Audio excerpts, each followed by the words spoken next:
السلام علیکم ورحمۃ اللہ وبرکاتہ. ټولو خویندرونو ته سلامونه او مینه. دا اوس په یوه دیرې راتېر شومه، ډېر خلک پکې ښخ شوي وو. ورباندې پام مه کوه چې خدای پاک دغه سلسله داسې روانه کړې ده. آدم علیه السلام او د هغې نه مخکې دا څومره چې تر قیامته پورې انسانان راځي، دا ټول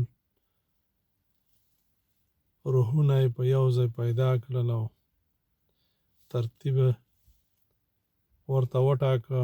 څوک انبیا او څوک صحابه او څوک بزرګان او څوک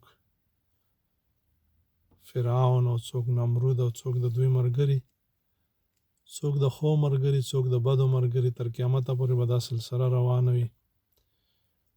بیا د خدای پاک احسان ته ګوره چې خوش یې نه کړل چې ځنو په خپل عقل باندې که دوی هر څه وکړل، نو بیا به موږ او د موږ نه وروسته انسانانو به ګیله کوله چې خدای موږ څه خبر وو، موږ ته خلکو دا ویله. خدای هر امت ته انبیا راولېږل او د هغوی کتابونه څه به د زرونو کالو د پورې وو، څه به د سوونو پورې وو، څه به تر قیامته پورې وو. نو بیا هغه کتاب کې چې هغه به د قرآن په څېر لکه زموږ چې دی او حدیث د رسول الله صلی الله علیه وسلم چې ورباندې وضاحتونه کړي دي، نو په دې کې به یې خپل انسانانو ته چې ډېر په ګران دي لارې ښودلې چې که په دې باندې ځئ نو مازې دا خوندونه به نه وي، دا مزې به نه وي چې دا په دنیا کې دي، یا دلته چې کوم تکلیفونه دي، کومې خواشینۍ دي، کوم دردونه دي، کومې ناروغۍ دي، کوم محنتونه دي، د دې به بدلي ځکه چې تاسو په ما ګران یاستی. نو اوس هر څوک چې راغلل او هر څه یې وکړل، یو خو د دې دنیا په ژوند کې هم چې څوک په درواغو باندې، په منافقت باندې، په ټګۍ باندې د خدای د لارې خلاف روان وي، پوهېږي. ځکه په دې انسان کې دننه یو شی دی چې هغې ته وجدان یې په پښتو کې، فارسي او په اردو او په دې کې ورته ضمیر یې. نو دا یې پکې فټ کړی دی که څوک مسلمان یې که کافر یې هغه متوجه کوي. یعنې کافر هم چې غلط کارونه کوي ورته یې چې دا خو غلط دی، او مسلمان هم چې غلط کوي سره د ایمانه نو متوجه کوي. یو بیلګه یې درته وایم چې یو څوک دی د چا حق خوري، یو څوک دی په چا تهمت کوي، یو څوک د خپل مخ سپینولو دپاره د بل پاک مخ تور کا او په وړو وړو خبرو کې ځان سپین ثابت کا، او هغه سپین چې دی هغه تور، دې دپاره چې خپل ځان ډېر ښه وښیي انسانانو ته. لیکن خدای خو یې ګوري. او باوجود د دې چې دغه انسانان په خپله وایي چې خدای پاک خصوصا مسلمانانو کې هغه خلک چې ډېر دینداري دي چې په توره شپه او په توره تروږمۍ کې او په توره تیږې په منځ کې او تور میږی او د هغې د خرو هغې د خپو خرپاره هم خدای پاک ګوري او د زړه په ارادې باندې هم پوهېږي. باوجود د دې هم بیا درواغ وایي، باوجود د دې هم چې وایي زه د ټولې نړۍ ذمهوار یم، لیکن دا د خپل ځان د خپل کور د دروازې نه که د ده په یو روپۍ باندې، د ده په یو قدم باندې دا ټوله محله، دا ټوله خاوره، دا ټول هېواد ګلې ګلزار کېږي، نه یې کوي. نو دا هغه بېمانیانې دي چې د ایمان په جامه کې دننه پټې دي. نو خبره رانه بل طرف ته لاړه نه شي. دغه انسانان دي د هغې ځای نه راغلل، عالم اروانه خدای پاک راولېږل، سلسلې دي د پلار او بیا د مور او بیا نړۍ ته راغلل، بیا واړه و، بیا غټ شو، او بیا عقل یې ورکړه، او بیا په عقل او په شعور باندې پوره کړل. او دا د دې دپاره چې دلته ډېرې ګټې وکړه، یو دلته خوندونه واخلي، او بیا خدای پاک به ترې راضي شوي، خدای پاک یې وپېژني چې څوک د جنت قابل دی او څوک یې نه دی. هر یو لیونی خو څوک کور ته نه بیي که نه. موږ او تاسې اورو چې دا جنت چې دی دا د خدای کور دی او د خپلو بندګانو د میلمستیا دپاره به یې بیایي. نو خدای پاک هر څوک کور ته نه بیي. آیا موږ او تاسې لیونی، بادساری، سترګې پلوړي، په هر چا حملې کوي، بدسترګی، منافق، دروغجن، وچ سترګی، دا کور ته بیو؟ هېڅکله یې نه بیو. چې کله پوه شو چې او دا خو ډېر ښه سړی دی، بیا هغه سره دوستي کوي، چرګوړی ورته حلالو او بیا چای هم ورته شودم ورته ګرم کو، هرې کو.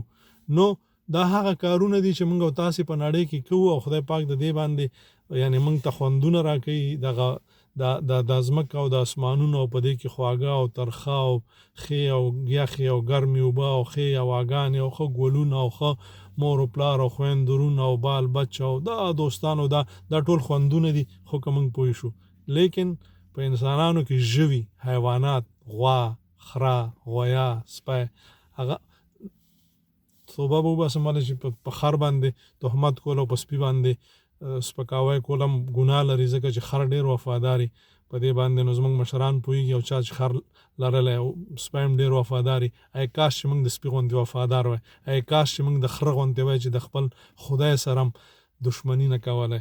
نو بیا موږ راشو په دې کې د شیطان په لارې روان شو، په وړو وړو خبرو باندې د بل مخ تورو خپل سپینو او داسې نور او زو او بس ګډوډي روانه کړي وي او ځان د خپل عزت دپاره. دا ځکه چې خدای پاک چې کوم عقل، کوم شعور، کومه پوهه موږ ته راکړې وه، هغه هم پرېښوده او خپل ځان هم په دې باندې اوس خدای هم دروغجنی کوو، انسان هم دروغجنی کوو، خپل وجدان هم دروغجنی کوو، ایمان هم دروغجنی کوو. لیکن په موږ کې دننه شیطان چې کومه یو وسوسه اچولې ده، شیطان ته وایي مړه بېغمه اوسه، تا نه به زه مخکې رسېدلی یم په بدو کې.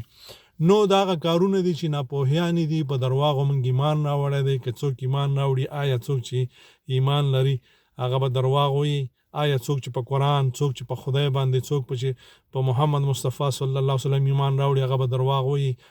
آیا څوک چې په خدای، په رسول، په ورځ د قیامت او په هر هغه څه باندې چې خدای پاک موږ د پیدا کړي چې په دې باندې موږ او تاسو ایمان راوړو، موږ به د چا سپکاوی وکړو، موږ به په چا تهمت ولګو، موږ به په چا بهتان ولګو، موږ به درواغ وایو، موږ به خپلې درنې او د بل سپکې وایو؟ هیڅ وخت نه. خو د دې نه معلومیږي چې موږ درواغجن یو. تر څو پورې چې موږ ژوندي یو، سهار چې ورک شي او ماښام پیدا نه شي، عقل د سر ته راشي، نو سهار چې ورک شي او ماښام راشي خپل کور ته، هغې ته ورک شوی مه وایه. تر څو پورې چې ساه درکړي او نه پوهېږي چې اوس مرم که سبا مرم که بل سبا مرم، او توبه وباسي، یا الله څه مې چې بد کړي دي بیا به دا بد نه کوم او ښه به ډېر کوم، انشاءالله بریا ده.